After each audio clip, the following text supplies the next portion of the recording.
So installing rivets, everything on an aircraft is usually held together with the main fastener is rivets. Then you got bolts, screws, hard fasteners, and then spot welds for structural.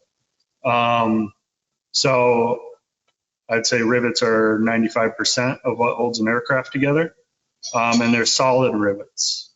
They're not your little pop rivets that you get at the hardware store.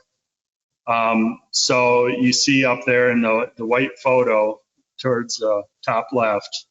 So the center two, one is a brazier head or button head rivet, and then the other one is countersunk, a flush rivet.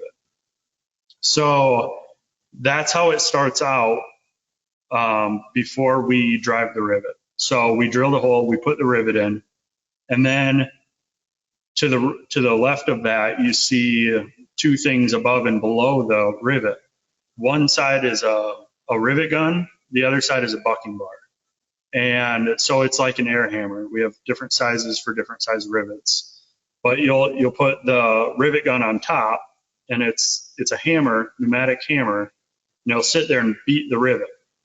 And what that does is the rivet gun doesn't bounce up and down, but in turn, the bucking bar on the back side bounces up and down super slow or super fast, like you don't see it moving, but that creates what is called the shop head. And that is how rivets are upset, is the technical term, upsetting rivets. Multiple ways to do that. Most of the skins and a lot of the structure is put together with what I just described with a rivet gun and a bucking bar. But some of it, if we can get it, get a squeezer, what you see down in the bottom left-hand corner or left-hand side. So the bottom corner, those are handheld units. So if we can get those in and around the material we're working with, it gets to both sides. So it'll hold that factory head and squeeze and make that shop head. No different than that big one, that floor mounted one. Same thing, just a lot bigger capacity, get bigger things in there. And then over on the right-hand side is Randy's domain. So Randy's been here over 10 years now. And out of everyone in the shop, he is the most creative. And like, I can't even see rivets sometimes. And he'll be like, oh yeah, I got this perfect bar.